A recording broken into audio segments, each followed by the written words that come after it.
Hey guys, it's Typical Cycle Repair. Today I'm going to be showing you how to adjust the Honda RC valve on a CR250.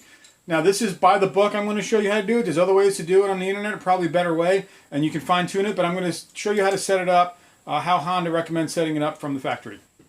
So what we have here is, we got your servo up top, two cables coming down, front cable, rear cable. I got them loose right now. I got the nuts here. If I grab this front cable here and I push it down, right, you can see the nut is, this cable is just loose in here, okay? I don't have anything tight. Make sure everything is seated. Here also I have this nut that's loose, all right? So I got this one. If I wanted to pull it out, it would come out. So the way that the book says to do it is you want to take your take the butterfly valve, which you can rotate by hand right here, okay?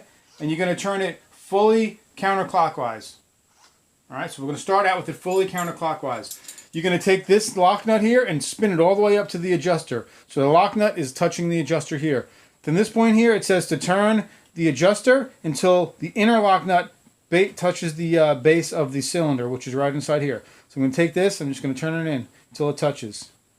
Okay, now this inner lock nut is touching the cylinder, which is this right here. Okay, when it gets to that, you're going to lock these in place. 8mm on the adjuster, 10mm here. All right, those are locked in place. Now you're going to take the valve and you're going to rotate it until it hits the pin, stop it right there.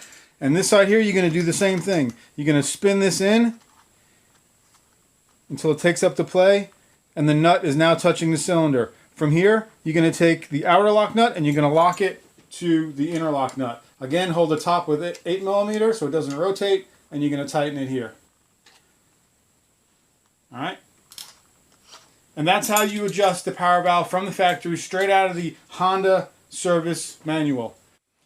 Alright guys, so hopefully you liked this video about setting up the RC valve. Buy the book, hit the like button, subscribe, hit the bell for further notifications. I'm making a full build on this CR250, so make sure you stay tuned. Until next time guys, this is Typical Cycle Repair.